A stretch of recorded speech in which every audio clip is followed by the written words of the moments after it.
अच्छा, इसमें चैप्टर 2 जो है सेकंड चैप्टर, उसका नाम क्या है? फंक्शन। सही है, second year mathematics new book के अंदर जो चैप्टर 2 है यूनिट 2 उसका नाम क्या? फंक्शन। फंक्शन पढ़ने से पहले चाहिए फंक्शन जो है ना मैथमेटिक्स के अंदर ये 60% या 60 से 70% यूज होता है। मतलब आप ये इंटर के अंदर, मैट्रिक के अंदर, फिर आगे हायर मैथमेटिक्स के अंदर किसी भी मैथमेटिक्स की ब्रांच में जाओगे तो फंक्शन से तकरीबन लाजमी आपका पाला पड़ेगा। अब सवाल ये है कि है क्या फंक्शन? फंक्शन से पहले कुछ चीजें हैं वो बताऊं, फिर उसके बाद फंक्शन की डेफिनेशन पे आते हैं। सबसे पहले तो हम बेसिक उसमें देखते हैं कि सेट क्या होता है। सेट क्या है? एक कलेक्शन है। कौन सी कलेक्शन है? The well defined collection, well defined collection of कौन से ऑब्जेक्ट्स? डिस्टिंक्ट ऑब्जेक्ट्स, उनको कहते हैं फंक्शन। उसके तो सॉरी सेट कहते हैं। सेट क्या है? ऐसी कलेक्शन हो जो वेल डिफाइंड हो, जिसमें डिस्टिंक्ट हो। मतलब जैसे अगर देखें सेट क्या 1 2 3 वेल डिफाइंड है। वेल डिफाइंड मतलब यहाँ पर आपको कोई एतराज नहीं है, और उसके अलावा क्या है? डिस्टिंक्ट है, डिफरेंट है। इसी तरीके से नेचुरल नंबर का सेट देखते हैं 1 2 3 4 5, होल नंबर का सेट देखते हैं क्या है? 0 1 2 3 4 5, इस तरीके से चलता जाएगा। इंटीजर्स का सेट देखते हैं तो क्या होता है? 0 1 2 3, और इधर क्या था लेफ्ट साइड पे क्या होता है? -1 -2 और सो ऑन। मतलब इसमें पॉजिटिव, नेगेटिव और जो इंटीजर्स हैं क्या था, पॉजिटिव नंबर भी आ जाएंगे, नेगेटिव भी आ जाएंगे और जीरो भी होगा। इसी तरीके से इवन नंबर देखें आगे तो इवन नंबर का सेट क्या है? 0 +-2 +-4 +-6, इस तरीके से सो ऑन, जो 2 के मल्टीपल्स हैं। ऑड नंबर क्या होता है? +-1 +-3 +-5 और सो ऑन, जो 2 के टेबल में ना है, पॉजिटिव भी और नेगेटिव भी। ठीक है, ये सेट्स हैं कुछ। अब इसके बाद देखते हैं कि रैशनल नंबर का सेट है। अब रैशनल नंबर का सेट क्या है, किस तरह से डिनोट किया जाता है? x such that x is equal to p upon q where p, q belongs to integer और q is not equal to 0।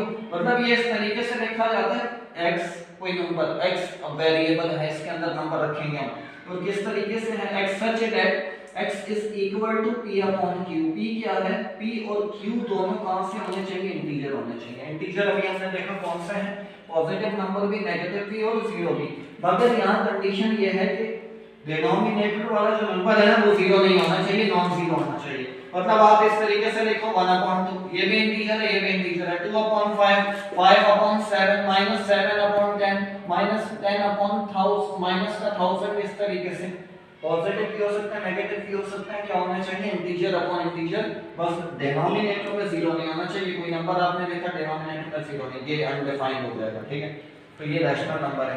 इस तरीके से, इसी तरीके से इसके बाद एक सेट आता है, उसको कहते हैं इरैशनल नंबर। अब इरैशनल नंबर क्या है?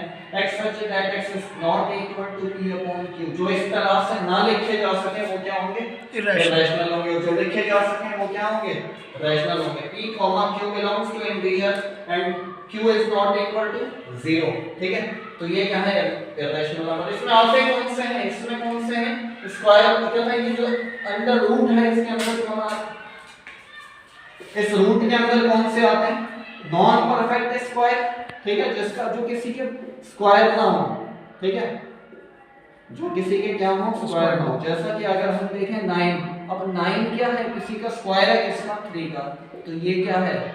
ये रैशनल है, 3/1, इंटीजर अपॉन इंटीजर। आपने देखा 25 क्या होता है? 5 का स्क्वायर, स्क्वायर से रूट कैंसिल, 5/1, ये भी क्या है? रैशनल है। अब अगर हम देखें रूट के अंदर 2, ये किसी का स्क्वायर नहीं है, ये क्या होगा? इरैशनल नंबर है। ठीक है, आपने देखा square root of 3 irrational number है। आपने देखा square root of 5, square root of 6, square root of 7, square root of 8। इसी तरीके से जो किसी के स्क्वायर ना हो, स्क्वायर रूट में है, तो वो क्या होता है? Irrational number. इसी तरीके से ई क्या होता है? 3 पॉइंट समथिंग होता है, पॉइंट में कोई डेसिमल नंबर है, वो भी क्या है? इरैशनल नंबर है। पाई देखते हैं, पाई क्या है? 3.142 और समथिंग वो चलता जाता है, ये भी क्या है? इरैशनल नंबर है। ठीक है, फिर लास्ट में अब हम देखते हैं कि रियल नंबर। रियल नंबर्स क्या हैं? रियल नंबर बेसिकली एक सेट है, और उस सेट के अंदर देखें 2 पार्टीशन हैं, 2 पार्ट हैं। एक का नाम रैशनल है और दूसरे का नाम क्या है? इरैशनल है। रैशनल और इरैशनल का हम क्या ले लें? यूनियन ले लें तो क्या बनता है? इरैशनल वो रियल नंबर्स बनते हैं। ठीक है, अब रैशनल के अंदर क्या आएंगे, रैशनल के अंदर नेचुरल भी आ जाएंगे, इंटीजर भी आ जाएंगे, इवन भी आएंगे, ऑड भी आएंगे, प्राइम भी आएंगे, कंपोजिट भी आएंगे। इररेशनल के अंदर सिर्फ इररेशनल होंगे, ठीक है। जैसे अगर हम देखें इधर भाई, अगर इनको देखें, ये नेचुरल तो है, ये क्या है, रैशनल भी है, 1/1, 2/1, 3/1, तो इसका मतलब ये नेचुरल भी है और रैशनल भी है। ये होल नंबर भी है और क्या है, रैशनल नंबर भी है। ये क्या है, इंटीजर्स भी और रैशनल भी है। ये क्या है, ये रैशनल भी नहीं है, ये irrational, sorry irrational, natural number भी नहीं है, ये होल नंबर भी नहीं है, ये इवन नंबर भी नहीं है, ये इंटीजर भी नहीं है, मतलब ये क्या है, इररेशनल नंबर है, ठीक है। क्यों, क्योंकि ये प्योरली रैशनल है, ठीक है। मतलब जैसे अगर प्योरली रैशनल से मुराद प्योर फॉर्म के अंदर लिखा हुआ है फ्रैक्शन के, अब आप बोलोगे 4/2 तो क्या होगा भाई, ये 2 होगा, ये रैशनल तो है, इसके नीचे मान लिख दूं तो रैशनल तो है, मगर क्या है, प्योरली फॉर्म में नहीं है ना, वो जो फ्रैक्शन वाली फॉर्म है, रैशनल है, ठीक है।